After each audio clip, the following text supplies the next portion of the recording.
ನಮಸ್ತೆ. Anvay kitchen and ಕ್ರಿಯೇಷನ್ಸ್ಗೆ ಸ್ವಾಗತ. ಇವತ್ತು ನಾನು ಪಡವಲಕಾಯಿಯ ಸಿಹಿ ಕೋಸಂಬರಿ ಅಥವಾ ಮೊಸರುಗಾಯಿ ಅಂತ ನಾವು ಇದನ್ನ ಕರಿತೀವಿ, ಅದನ್ನು ಹೇಗೆ ಮಾಡೋದು ಅಂತ ತೋರಿಸ್ಕೊಡ್ತಾ ಇದ್ದೀನಿ.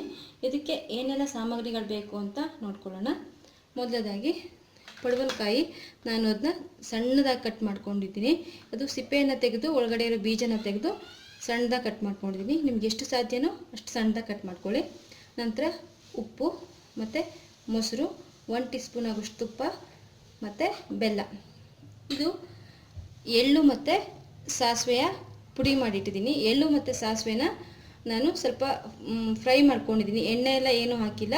ಹಾಗೆಯೇ ಒಂದು ಅರ್ಧ ಟೀ ಸ್ಪೂನ್ ಆಗೋಷ್ಟು ಕಪ್ಪು ಎಳ್ಳು ಮತ್ತು ಒಂದು 1/4 ಟೀ ಸ್ಪೂನ್ ಆಗೋಷ್ಟು ಸಾಸಿವೆ ಕಾಳನ್ನ ತಗೊಂಡು ಚೆನ್ನಾಗಿ ಫ್ರೈ ಮಾಡಿ ನಂತರ ಅದನ್ನ ಪೌಡ್ರ್ ಮಾಡಿಟ್ಕೊಂಡಿದ್ದೀನಿ. ಇದಿಷ್ಟು ಬೇಕಾಗಿರೋ ಸಾಮಗ್ರಿಗಳು. ಇವಾಗ ಹೇಗೆ ಮಾಡ್ಕೊಳ್ಳೋದು ಅಂತ ನೋಡೋಣ. ನೋಡಿ ಫ್ರೆಂಡ್ಸ್, ನಾನು ಬಾಣಲಿ ಕಾಯಕ್ಕಿಟ್ಟು ಅದಕ್ಕೆ 1 ಟೀ ಸ್ಪೂನ್ ಆಗೋಷ್ಟು ತುಪ್ಪ ಹಾಕಿದ್ದೀನಿ. ತುಪ್ಪ ಕರಗ್ತಾ ಇದೆ. ಇವಾಗ ನಾವು ಸಣ್ಣದಾಗಿ ಕಟ್ ಮಾಡಿ ಇಟ್ಕೊಂಡಿರೋಂಥ ಪಡವಲಕಾಯಿನ ಹಾಕ್ಕೊಳ್ಳೋಣ. ಹಾಕ್ಕೊಂಡು 1 ನಿಮಿಷ ಫ್ರೈ ಮಾಡ್ಕೊಳ್ಳೋಣ. 1 ನಿಮಿಷ ಚೆನ್ನಾಗಿ ತುಪ್ಪದಲ್ಲಿ ಗಮ್ಮನ್ನಷ್ಟು ಫ್ರೈ ಮಾಡ್ಕೊಳ್ಳೋಣ. ತುಂಬ ಫ್ರೈ ಮಾಡೋ ಅವಶ್ಯಕತೆ ಇಲ್ಲ, ಒಂದು 2 ನಿಮಿಷ ಫ್ರೈ ಮಾಡಿಕೊಂಡ್ರೆ ಸಾಕಾಗುತ್ತೆ. ನೋಡಿ, ಇದು ಸಣ್ಣದಾಗಿ ಕಟ್ ಮಾಡಿದ್ರೇ ತುಂಬ ಚೆನ್ನಾಗಿರುತ್ತೆ. ನೋಡಿ ಫ್ರೆಂಡ್ಸ್, ಒಂದು 2 ಮಿನಿಟ್ಸು ನಾನು ಇದನ್ನ ಫ್ರೈ ಮಾಡಿದ್ದೀನಿ. ಇವಾಗ ಇದಕ್ಕೊಂದು ಅರ್ಧ ಕಪ್ ಆಗೋಷ್ಟು ನೀರು ಹಾಕ್ಕೊಳ್ಳೋಣ. ಹಾಕ್ಕೊಂಡು ಒಂಚೂರು ಬೇಯಲಿ. ನೋಡಿ ಫ್ರೆಂಡ್ಸ್, ಇದು ಚೆನ್ನಾಗಿ ಕುದಿ ಬರ್ತಾ ಇದೆ ನೀರು ಹಾಕಿದ ಮೇಲೆ. ಇವಾಗ ನಾನು ಇದಕ್ಕೆ ಬೆಲ್ಲ ಹಾಕ್ತಾ ಇದ್ದೀನಿ ಮತ್ತು ರುಚಿಗೆ ತಕ್ಕಷ್ಟು ಉಪ್ಪನ್ನು ಕೂಡ ಸೇರಿಸ್ತಾ ಇದ್ದೀನಿ. ಸೇರಿಸಿ ಸ್ವಲ್ಪ ಇದು ಚೆನ್ನಾಗಿ ಬೆಂದು ಡ್ರೈ ಆಗೋವರೆಗೂ ನಾವು ಇದನ್ನ ಬೇಯಿಸ್ಕೋಬೇಕಾಗತ್ತೆ. ಚೆನ್ನಾಗಿ ಮಿಕ್ಸ್ ಮಾಡ್ಕೊಳ್ಳೋಣ. ನಾವು ಕೋಸಂಬರಿ ಎಲ್ಲ ಹೇಗೆ ಬಳಸ್ತೀವಿ ಅದೇ ರೀತಿ ಇದನ್ನು ಕೂಡ ನಾವು ಮೊಸರುಗಾಯಿ ಅಂತ ಹೇಳ್ಬಿಟ್ಟು ಇದನ್ನು ಕೂಡ ಅದೇ ರೀತಿ ನಾವು ತಿನ್ಬೋದು. ತುಂಬ ಟೇಸ್ಟಿಯಾಗಿರುತ್ತೆ. ಇದು ಮಲೆನಾಡು ಕಡೆ ನಾವು ಮಾಡುವಂಥ ರೆಸಿಪಿ. ನೋಡಿ, ಚೆನ್ನಾಗಿ ಮಿಕ್ಸ್ ಮಾಡ್ಕೊಳ್ಳೋಣ. ಇದು ಚೆನ್ನಾಗಿ ಬೇಯಬೇಕು.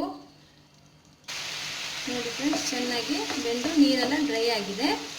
ನೋಡಿ, ಇಷ್ಟ ಆದರೆ ಇದು ಚೆನ್ನಾಗಿ ಬೆಂದಿರೋದ್ರಿಂದ ಇವಾಗ ನಾವು ನೆಕ್ಸ್ಟು ಫ್ರೈ ಮಾಡಿರೋಂಥ ಎಳ್ಳು ಮತ್ತು ಸಾಸಿವೆನ ಸೇರಿಸ್ಕೊಳ್ಳೋಣ. ಸೇರಿಸ್ಕೊಂಡು ಮಿಕ್ಸ್ ಮಾಡೋಣ. ಇದು ಸ್ವಲ್ಪ ಸ್ವೀಟಿಶ್ ಆಗೇ ಇರುತ್ತೆ ಮತ್ತು ಸ್ವಲ್ಪ ಹುಳಿನೂ ಇರುತ್ತೆ. ತುಂಬ ಟೇಸ್ಟಿಯಾಗಿರುತ್ತೆ. ನಾವು ಮೊಸರು ಹಾಕೋದ್ರಿಂದ ಸ್ವಲ್ಪ ಟ್ಯಾಂಗಿನೆಸ್ ಬರುತ್ತೆ ಇದಕ್ಕೆ.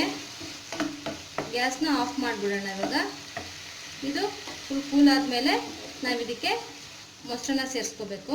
ಇದನ್ನ ನಾವು ಇವಾಗ ಕೂಲ್ ಆಗಲಿಕ್ಕೆ ಬಿಡೋಣ. ನೋಡಿ ಫ್ರೆಂಡ್ಸ್, ನಾವು ಫ್ರೈ ಮಾಡಿಟ್ಟಂಥ ಪಡವಲಕಾಯಿ ಇವಾಗ ಕೂಲ್ ಆಗಿದೆ. ಇವಾಗ ನಾವು ಇದಕ್ಕೆ ಮೊಸರನ್ನ ಸೇರಿಸ್ಕೊಳ್ಳೋಣ. ಇದು ಫುಲ್ ಕೂಲ್ ಆದಮೇಲೆ ಸೇರಿಸ್ಬೇಕು, ಇಲ್ಲ ಅಂತಂದರೆ ಅದು ಮೊಸರು ಒಡೆದೋಗೋವಂಥ ಚಾನ್ಸಸ್ ಇರುತ್ತೆ, ಚೆನ್ನಾಗಿರಲ್ಲ ಅವಾಗ. ನೋಡಿ, ಇದನ್ನ ಚೆನ್ನಾಗಿ ಮಿಕ್ಸ್ ಮಾಡೋಣ. ಇನ್ನೂ ಸ್ವಲ್ಪ ಮೊಸರು ಬೇಕು ಅಂದರೆ ನೀವು ಸೇರಿಸ್ಕೋಬೋದು. ನೀವು ಕೋಸಂಬರಿ ಎಲ್ಲ ಹೇಗೆ ತಿಂತೀರಲ್ಲೋ ಅದೇ ರೀತಿ ಇದನ್ನ ತಿನ್ಬೋದು. ತುಂಬ ಟೇಸ್ಟಿಯಾಗಿರುತ್ತೆ. ಒಂದ್ಸತಿ ಟ್ರೈ ಮಾಡಿ ನೋಡಿ, ನಿಮ್ಮ ಒಪಿನಿಯನ್ನ ತಿಳಿಸಿ. ನಮ್ಮ ಮೊಸರುಗಾಯಿ ಇವಾಗ ತಿನ್ನೋದಕ್ಕೆ ಸಿದ್ಧವಾಗಿದೆ.